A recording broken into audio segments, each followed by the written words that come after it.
What's going on, everybody? It's Childish. We're back at it again, coming at you with another video for Skylanders Ring of Heroes. In today's video, we're going to take a look at Hex, the goddess of the undead element. We're going to talk about her skills and abilities, some pros and cons, and why I feel this should be a unit that you should be focusing on down the road here. Now, before we get into the content at hand, I do want to extend my thanks for all of you guys that are actually watching this video. I know it's been a couple of days since we posted this video. It's been a super crazy 7 days, to say the least, right? 7 days more or less? Yeah, I think it's been about a week, maybe less. That being said, though, we have a ton of content that I got to make over here in the next 2 days because I'm going to be busy this weekend as well. I'll be working all throughout the weekend, so stay tuned. We have some educational vids with regards to progression. We have some more bots episodes featuring some of our guests that we have on board. And then we also have, I think we have some more PvP content I want to share, talking about some arena defense things that I've learned along the way. Now, let's go ahead and get back to the topic at hand. Hex, an expert class Skylander here. We're going to take a look at her skills first. Now, keep in mind that she is awakened, so I'll go ahead and describe her skill here, that it has changed, so you guys know what's going on here, and then we'll talk about the original one as well. So first one that we got going on, Rain of Skulls. Okay, this AoE ability is going to cost 4 mana. It's going to provide Diminish, Heal Down, and Freeze for 1 turn. Now, Diminish, if you're not familiar, maybe you're new to the game. If you are, welcome to the channel. If you like our content, please give me a thumbs up and go ahead and give me a sub. Thank you. No, real talk here. If you haven't got a chance to really take a look at Diminish, Diminish is an ability that allows you to do damage based on your attack over time for those 3 turns here. So really, really nice having the AoE kind of dot-like effect here to do damage. And actually, it scales really well. They recently made a change. I thought it was already good, but now they even made an improvement here to get a little bit more value out of this. You're going to have a heal down debuff as well. That's going to decrease the chance of you healing, right? It's going to decrease correction. It's going to reduce the amount of heal that you can get by 60%, and then we have the freeze ability that's going to increase the skill cooldown by 3 seconds when they cast their ability. So really, really nice overall. The initial cooldown is 3.6 seconds, which isn't really too bad.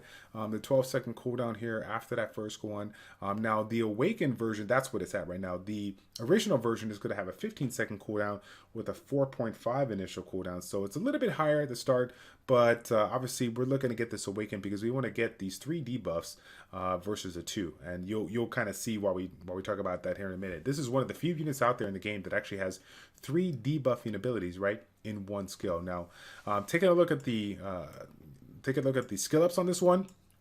This is a little bit different than we generally see here. So effect accuracy bonus is going to help you land the abilities, and then we have the effect count +1. I personally don't think it's worth to go this route because, as you're going to see here with some of the stuff we're talking about, it's pretty easy for you to get the effect accuracy that you need. Now, the second ability, Spooky Energy, this is a 2 mana cost ability that's going to provide the res down debuff for 1 turn when attacking an enemy that has 2 or more debuffs. Now, as you can see right here, we can improve the damage over time. We can also make it activate with 1 or more debuffs. And make that res debuff for 2, which is actually pretty nice here. So this is going to be great anywhere you look at it. Any opportunity to reduce the resistance of the opponent so that you can land those attack breaks, you can land those defense breaks, put some more diminishing effects, anything you could think of. I think this is actually a very, very underrated debuff, and I think that we're going to see this utilized more as we see some harder content go down the road. Now, this next one that we got going on here, Wall of Bones, this is one of the really cool things that I like about her, even though this is not something that gets talked about all too much. You know, attackers in general can maybe dish out a good amount of damage, but don't really have any kind of self-sustainability. Well, Hex here does gain a shield for 1 turn when attacking an enemy with 4 or more debuffs. Now, you're like, 4 or more debuffs, that's going to be kind of hard to get, right? Well, as you take a look here, you can increase the shield of this one by up to 3, and then you can reduce the chances of gaining this one. Instead of 4 more debuffs, you can bring it down to 2, so it'll be a little bit easier to land. Basically, you put the debuffs on this one, you proc this passive here to gain the shield, and you got yourself a little bit of a safeguard as you're going up, versus those hard bosses. Now, mind you, again, the cost to get this one up is pretty high. I mean, this is a natural 4-star Skylander, so you'll kind of see it across the board.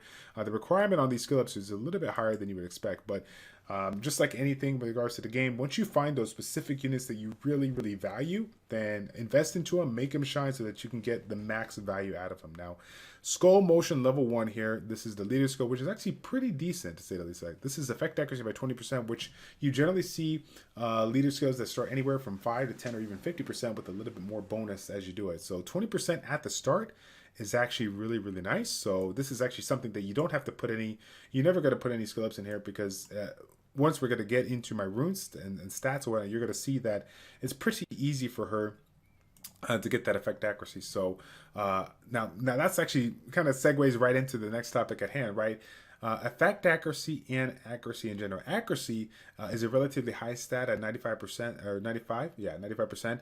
And this is something you're going to see across the board for all the experts here. So this is going to assist you in just basically landing your hit. Now, one thing to mention, and correct me if I'm wrong in the chat here, but in this game, in Skylanders Ring of Heroes, obviously that chance to land, let's say you don't, right? Let's say you glance. In this game, even if you glance, you can still land the debuffs here. That makes this unit pretty good, considering that the potential of glancing depending on the opponent's evasion, right? Now, mind you, the thing that really makes this unit shine is the effect accuracy, the debuffs, right? So effect accuracy for Hex starting out is 80%, which is actually pretty good considering what a lot of units have. Generally, I think I've seen them anywhere from 50% upwards to 90%, depending on the under archetype or the class. So having a chance to start out with 80% at the start is really, really nice. And when I think about like Beast Labyrinth, the Wailing Labyrinth, and whatnot, a lot of the units that were generally, the stats that we're kind of looking for, I see most, most players right now that are, actively farming that, they have anywhere from 110 to 120 accuracy. So getting 40% accuracy, outside of, you can get it from set bonuses or from the substats or from like a slot 4 rune, it's going to be relatively easy for you to get those stats here. So let's take a look at mine right now. I'm running a broken set, which I think is fine. If you go to like Chompy.app, they're going to say Strike Focus, so you can get yourself a little bit more attack power for the diminishing effects.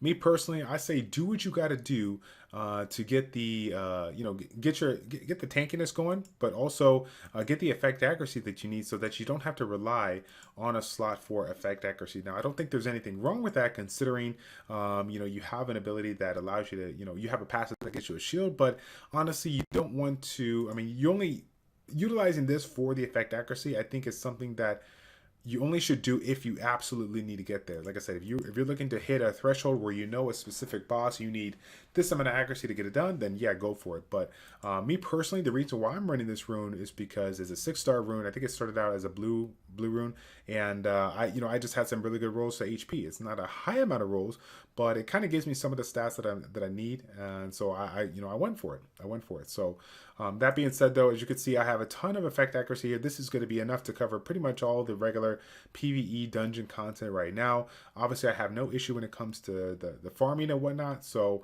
overall, these stats are good. Could our HP and our defense be a little bit higher? Sure, but for the time being, until I get the high quality runes that I'm looking for and the subsets that I'm looking for, then I'm just going to go with this effect accuracy rune. Like I said, until I get those better runes now. So one of the things that I wanted to point out when it comes to this unit here is why was the initial reason that I built this one. Now, for those of you guys that know, right, Master Eon's event, we had a couple of 3-star, 4-star, even 2-star Skylanders that we had to level up, I believe, in order for us to get our free 250 pieces, right, for the event. Now, mind you, a lot of people just utilized their Boomer, utilized their Kaboom, but if you're one of the people that are still doing this event here, I highly encourage you to go ahead and take advantage of this Hex. Why? Because there's one unit that you have to build. You're going to get some pieces once you get her, I believe it's to level 60, right? And then, but the biggest thing at hand is that she is actually a really, really good farmer. Now, when we think about my Boomer, right? My Boomer with the stats that I have right now, let me go ahead and show this Boomer, right? So Boomer, whoops, fail. Boomer max skill here for this AoE, right? This amount of attack that I got going on right now, okay? With this skill right here, we don't have any skill ups or anything into it.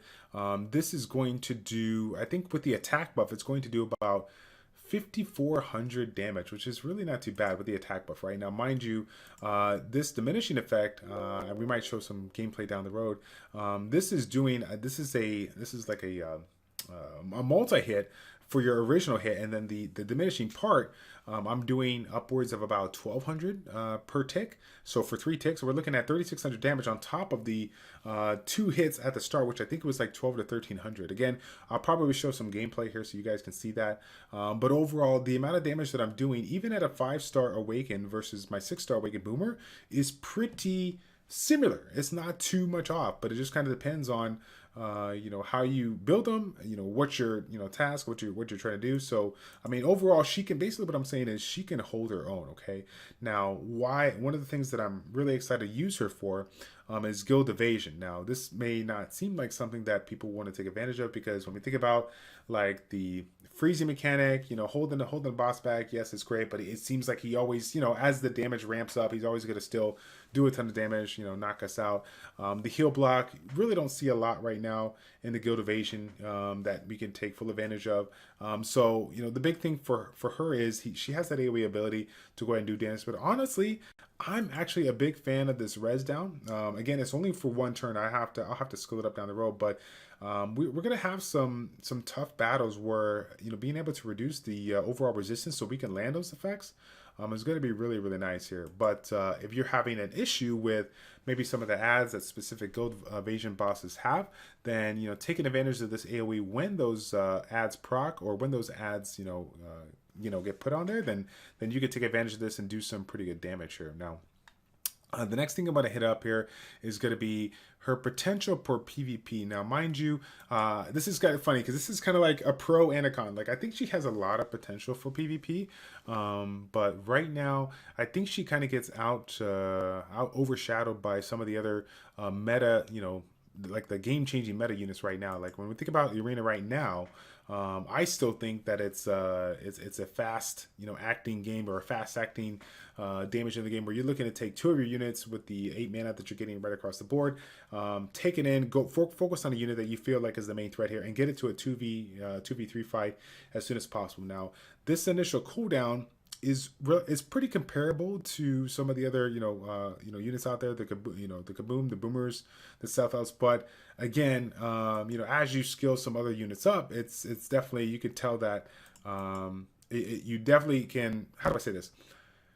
It's good, but some of the other units are going to have that lower initial cooldown, which will still make it for a better choice than Hex. Now, like I said before, if the meta changes where people are incorporating a lot more sustainability, a lot more reasons to provide heals, then yeah, maybe they do go, maybe, bringing this one in, doing the dots over time, providing that heal block or heal down, so to speak here, it might be really good. But as of right now, I personally feel that even though she is pretty strong, and like I said, I play around with her in arena, I mean, essentially that's what she was meant for, right? She has that elite skill for the duels. I still feel like there is more often than not a chance for you to use something that you've already built, with regards to your regular PvE progression, that you may find more value versus this unit right here. So the next thing that we got to hit up here is the selective summons. Now, you guys might have seen this with regards to some of your, like if you're buying certain packs, they might have offered it, or if we have specific events, or if we have done a certain amount of crystal summons,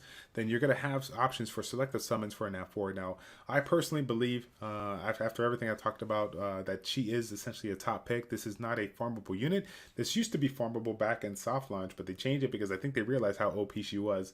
And so when you guys get a chance to get this one, Freeze Blade is another really good option, but this one here, I think it's right up there. Maybe it doesn't seem like super important right now because, again, she doesn't have the elemental advantage for those Beast 10 or Wailing 10 dungeons right now, but I think she's going to be a really, really good candidate down the road to consider, and take advantage of her if you can, and get those pieces as soon as possible so you can be prepared for the next upcoming content. Now, the last things I want to leave off with you is some of the frequently asked questions that I see on either my channel when I stream, or comments, or even on other streamers' comments. So one of the biggest things that we see now with the recent change of how you can level up these units is, do we take this one to 6-star first, or do we and evolve it to 6-star first, or do we awaken it? Now, me personally, I believe that awakening this one at 5-star is going to be the way to go versus taking it up to 6-star.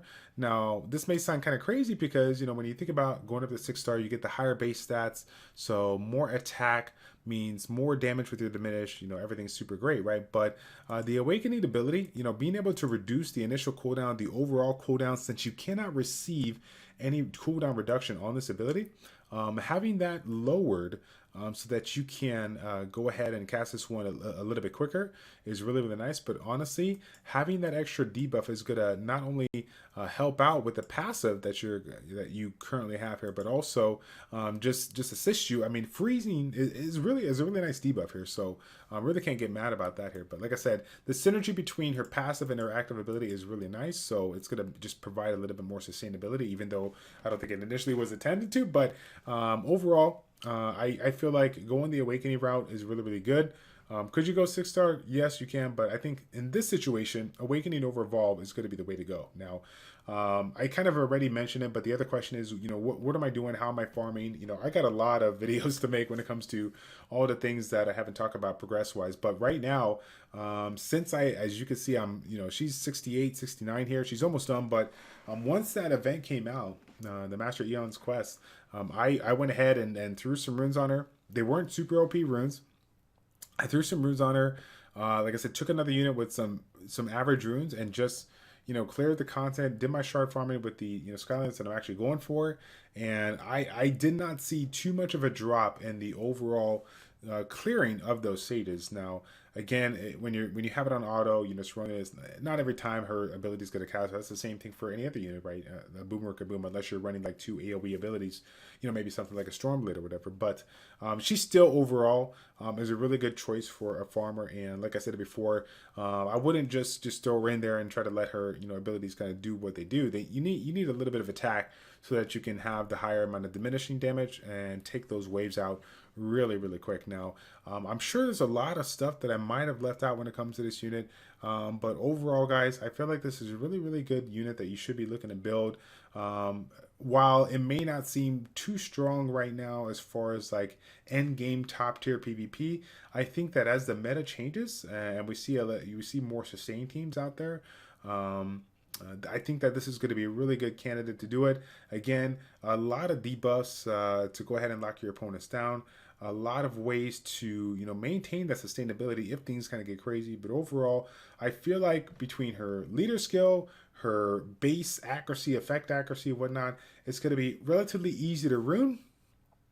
So that you can get max value out of her. Now, that is going to be it, guys. Thank you all so much for tuning in. It's your boy ChildishPlays checking out. Take care, and we will see you all in the next one.